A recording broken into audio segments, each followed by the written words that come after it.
Yan mga idol. Welcome po muli sa ating channel. Ito po muli ang inyong lingkod, si Boyet. Ay muling bumabati ng isang magandang hapon. Bueno mga idol, sana muli niyo ako samahan sa mikli nating kwentuhan tungkol dito sa napapanahong issue na may kaugnayan pa rin sa mga pagbabanta ng kabilang panig para sa ating Pangulo. Alam niyo ba mga idol, unti-unti nang nabubulgar at nahahayag yung mga pagbabanta na gusto nilang mangyari sa ating Pangulo. At yan hindi maglalaon, dadamputin na ang mga may kaugnayan. Lalo na ito si Baste. Kung totoo o hindi yung kanyang mga pagbabanta na ulo lang ng ating Pangulo ang kanyang kailangan, meron pa rin siyang mga kaso na dapat harapin. Dahil ang isang pagbabanta, pwedeng mangyari, pwedeng hindi. Mangyari man yan o hindi, maaari pa rin siyang makasuhan. At yung mga ganong mga pananalita, nabanggit ko na yan sa unang video, hindi yan kinakatigan ng ating saligang batas sa malayang pamamahayag. Kapag makakasira na o makakapinsala na sa sino mang tao ang iyong mga pananalita, pwede kang makasuhan. Di ba? Pwede kang kasuhan ng oral defamation, slander by deed, unjust vexation, higit sa lahat, grave threat. Kaya yan mga idol, lahat ng may kaugnayan sa mga pagbabanta na ibinulgar, hindi naman kaila sa atin sa social media, laganap na. At marami na rin ang nakakaalam. Kaya nga mga idol, unti-unti na yan na magkakaroon ng resulta. Pero mga idol, alam nyo ba na ang ating kasalukuyang Pangulo, kung bakit hindi basta-basta ito mapapahamak, dahil nga siya ang pinili ng ating Diyos upang mamuno dito sa kanyang bayan. Ang ating Pangulong Bongbong, siya ang inilagay ng Diyos para sa ating bansa upang mamahala. Dahil nga, ayon sa Biblia, walang pamamahala na hindi nagmumula sa Diyos. Kaya pag may mga pamamahala na salungat na sa kalooban ng Diyos,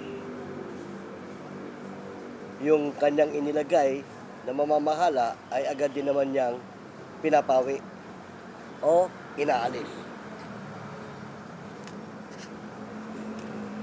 Pero sa kasalukuyang pamamahala ng ating Pangulo, nakikita ng Diyos yung kanyang mabuting kalooban at yung kanyang pagpapahinuod at pagpapakumbaba, hindi siya pababayaan. Dahil sabi nga na sa Biblia, sino man ang kumalaban sa kanyang inilagay bilang mamuno, ay ang Diyos ang kanyang kinakalaban. Kaya habang kinakalaban nila ang ating Pangulo, kinakalaban nila ang ating Panginoong Diyos. Lalo na sa mga maiitim at masama nilang layunin, hindi sila pagtatagumpayin. At gumagamit ang Diyos ng katuwang o kasangkapan para mahayag ang mga katotohanan. Ayan ang hindi napapansin itong kabilang panig. Na bakit sa kabila ng kanilang pagsisikap ay hindi sila magtagumpay. Dahil nga sa kanilang mga masamang layunin. At binabaligtad nila yung mabuting sistema doon sa pangit na sistema. Yung nga, natutupad sa kanila yung nakalagay din sa Biblia na ang mabuti, ginagawa nilang masama. At yung masama, ayun ang mabuti para sa kanila. Kaya sabi nga,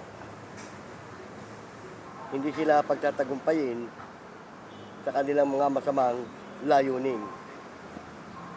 Pero, ang masakit lang, kung paano kinikilala ang ating Pangulo sa ibang bansa at tinitingala, nilalapastangan naman siya dito sa sarili niyang bansa, dito mga taong tampalasan. Di ba? Pero, tandaan nyo, anumang masamang layunin, hindi yan pahintulutan ng ating Panginoon. Dahil nakikita ng Panginoong Diyos ang mabuting kalooban ng ating Pangulo, ang kanyang mga magandang layunin para sa bayan, ang kanyang mga magandang atikain, kung paano mapapaunlad at mapapabuti ang kanyang mga nasasakupan. Nasa likod niya ang ating Panginoong Diyos. At yan ang hindi alam nitong kabilang panig.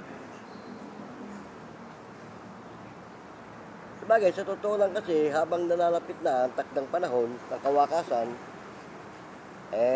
si Taning talaga nagsusumikap at nagkukumahog na pakilusin ng kanyang mga alagad para naman pagdating ng takdang panahon, marami siyang makakasama doon sa lugar na kung saan siya ibubulid ng ating Panginoong Diyos sa takdang panahon. Di ba? Kaya mga idol, subaybayan na natin ang mga iba pang mangyayari. Kasi nga, ito mga nangyayaring ito, hindi naman nakakapagtaka to dahil nakalagay na rin sa Biblia na kailangan mangyari ang mga bagay bago dumating ang kanyang kapanahunan. Ang masaklap lang kasi nga sa mga pangyayaring ganyang nangyayari, marami rin ang naapektuhan sa ating mga mamamayan. Bagamat maraming sumisimpatya sa Pangulo, hindi lang makaporma at hindi makakilos dahil nga siyempre wala rin silang sapat na kakayahan para kumilos. Pero kung nakalagay man sa Biblia na ang sino mang kumalaban sa ating Pangulo na siyang inilagay ng Panginoong Diyos, ay ang Diyos ang kanyang kinakalaban, at alam natin na may patnubay siya at may gabay, sa kabila ng lahat ng yan, may babala rin ang ating Panginoong Diyos sa kanyang mga inilalagay sa panunungkulan o sa anumang mga bagay, lalo na sa kanyang sariling kaligtasan. Sabi nga sa Biblia, ingatan mo ang iyong sarili upang ingatan kita. So may babala ang Diyos. Kailangan ang ating Pangulo mag-ingat din sa kanyang mga ginagawa para ang buong patnubay ay makamtan niya. Kasi nga naman, kung ikaw mismo sa sarili mo ay hindi nag-iingat, paano kaya ingatan ng ating Panginoong Diyos? Di ba? Maging sa ordinaryong tao, saklaw yung sinabi ng Diyos na yan, na ingatan mo ang iyong sarili upang ingatan kita. Kaya ang hiling lang natin sa ating Pangulo, sana matupad sa kanya yung sinabi ng Diyos na ingatan niya ang kanyang sarili. Sa paano paraan? Maging mapagmatsyag siya, makiramdam, huwag magtitiwala sa mga nakapaligid sa kanya. Para maingatan niya ang kanyang sarili. Sa kabila ng kanyang pag-iingat, tutulungan siya ng ating Panginoong Diyos. Ngayon, tungkol dito sa impeachment, wala na makakaadlang dyan. At halos 60+% na ang may gusto na ma-impeach siya. Na-impeach si Bibi Sara. Yan, marami ang matutuwa kapag lumitaw na ang katotohanan at siya ay na-impeach. Alam niyo, sa totoo lang, dalawang klase lang yan eh. Kung hindi siya ma-impeach, makasuhan siya. Plunder. Diba? Pandarambong. Bakit? Kaban ng bayan yung kanyang winaldas na hinahanap sa kanya ngayon kung saan napunta.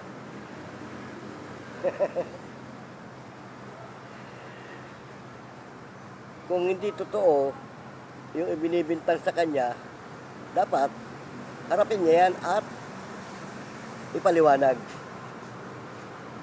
para malinis ang kanyang pangalan. Pero hanggat pinangangatwiranan niya yan at ginagawa niya ng mga ibang pamamaraan, lalo lang nahahayag yung kanyang kabulukan. At lalong maraming nagdududa. Di ba? Tama. Kaya ang ating Pangulo wala naman siya ibang layunin. Transparency. Di ba? Democracy. Pero yung kabilang panig, iba ang layunin. Gusto nilang baliktarin yung pangyayari na ang lahat ng nangyayaring ito ay ibunton ang sisi kay Bongbong. Di ba?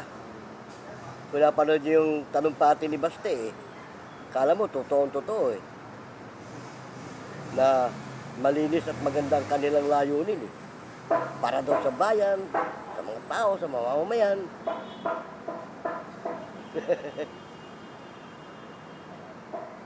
O ngayon, may lumabas pa na balita,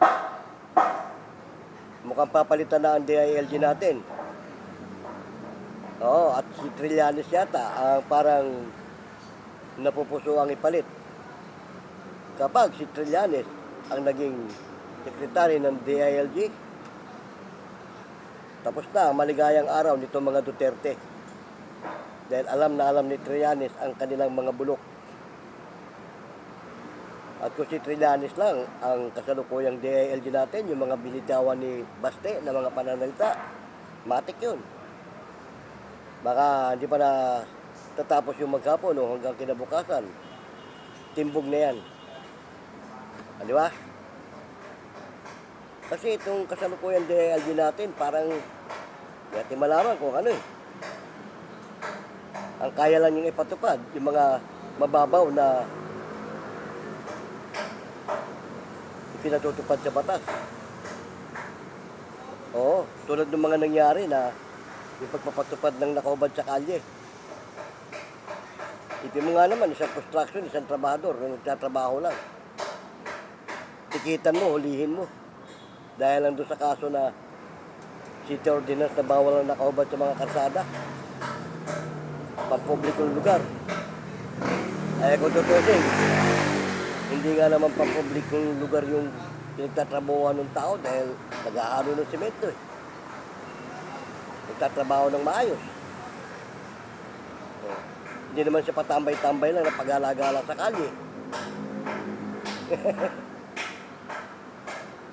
O yung mga dapat na may mabibigat na mga kaso na dapat hulihin, yun ang dapat niyang pagkukulan ng pansin. Kagaya ng pagbabanta ni Baste. Oh, hindi naman siguro siya bingi. Hindi rin siya bulag. Viral sa social media yung pangyayari. Dapat yun, yun na yung pinalalagpas eh. Dinadampot na agad yun eh. Para maimbestigahan eh. Di ba? Kaya, panalangin na lang nito mga kampo ni Duterte na huwag matuloy na si Trillanes ang maging DILG. Oo. Dahil pag natuloy yun at siya naging DILG, tapos na, maliligayang araw nila. Isipin mo, sa panahon ni Digong, si Trillanes lang talaga ang nanindigan tungkol sa mga sistema ng mali. Yung extrajudicial killing. Di ba? At siya rin nagsampa ng kaso sa ICC para kay Digong. Ngayon, kung siya magiging DILG, may power at may karapatan na siya para gawin yung mga nararapat. Di ba? Wala nang maraming etche-boreche yan. Pagbigay niya ng order. Marami ang natutuwa din na sana nga magpalit ng DILG at siya ang mailagay. Dahil siya ang nakakaalam ng lahat ng kabulastugan nitong kampo ng mga Duterte. At siya nga rin ang may sabi nung minsan sa kanyang programa nang makapanayam siya eh. Sabi nga niya eh, ang mga Duterte daw, salot ng bayan. At sa pangyayari, parang totoo. Dahil nakikita naman natin eh, wala silang katigil-tigil. Lahat ng pamamaraan, ginagawa nila. Para lang, patikusin ng Pangulo. At binabaligtad nila ang pangyayari. Sila ang gumagawa ng gulo, binubuntun kay Pangulo. Di ba? Kaya lang sobrang bait talaga ng ating Pangulo. At yun ang nakikita ng ating Panginoong Diyos dito sa kasalukuyan nating Pangulo. Yung pagiging mapagpakumbaba niya, mahinahon. Yun. Ayaw niyang kumilos ng marahas. Inilalagay niya lahat sa tama at maayos na pamamaraan. Ayan, napagkukwentuhan lang naman natin mga idol dahil nga sa nakikita natin nangyayari sa pang-araw-araw na napapanood natin sa social media. Marami mga vlogger na talaga nagpapatotoo tungkol sa mga tiwali at kabulastugan nitong kabilang panig.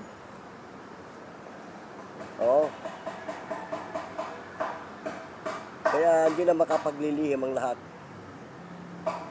Yung mga pinapakarat lang din ng mga fake news na kaysa si Bongbong malala, si Bongbong patay na, si Bongbong yung mga ganun lang mga paglalahad eh.